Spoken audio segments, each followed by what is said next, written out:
अस्सलाम वालेकुम। दुख और तकलीफ से मत घबराएं।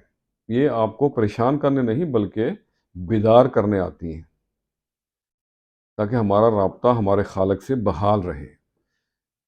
अल्लाह से माफ़ी मांगे तो दिल से मांगे, और दिल से मांगी गई दुआ तकदीर को बदलने की ताकत रखती है। और जब परेशानी बढ़ जाए, रिस्क में कमी महसूस हो, तो घबराइए मत। थोड़ा सा माल लगा के अल्लाह के साथ तिजारत कर लें। और ये एक ऐसी तिजारत है कि जिसमें कभी भी घाटा का सौदा नहीं है। तौबा को शेवा बनाएं। तौबा जितनी बार की जाए, रूह में ताजगी बढ़ाती है। तौबा का आंसू गिरता तो बाहर है, लेकिन सफाई अंदर की कर जाता है। मकसद के हसूल के लिए कोशिश ज़रूरी है, और कोशिश ज़रूर करें लेकिन कभी साजिश नहीं करें।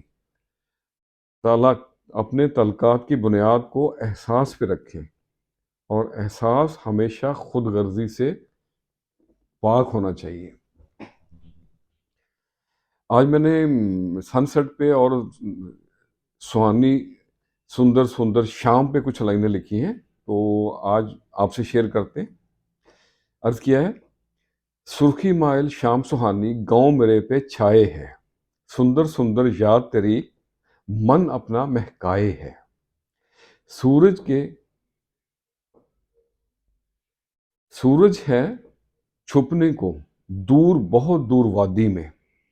सूरज है छुपने को दूर बहुत दूर वादी में। रात कटेगी अब कैसे कोई नहीं समझाए है। सुंदर सुंदर याद तेरी मन अपना महकाए है। और अगला शेर है,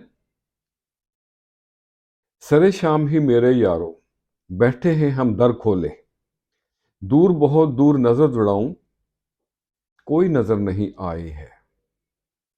घर का सूना आंगन है और मध्यम मध्यम तारों की लो, हर जाई है अजल से चंदा मन में आग लगाए है। सुर्खी माइल शाम सुहानी गांव मेरे पे छाए है। आज और कल के वादों पे बीती उम्र नियाज अपनी, यार मेरे की रीत निराली तड़पे ना तड़पाए है। सुर्खी माइल शाम सुहानी गांव मेरे पे छाए है, सुंदर सुंदर याद तेरी मन अपना महकाए है। तो आज के लिए इतना ही। एक दफा पूछा गया कि अगर कोई अपना छोड़ जाए तो क्या करें। बड़ा खूबसूरत जवाब था। अगर कोई छोड़ जाए वो अपना नहीं होता, और जो अपना होता है वो छोड़ के नहीं जाता। खुश रहें और सबके साथ आसानियों का सबब बने। अस्सलामु अलैकुम।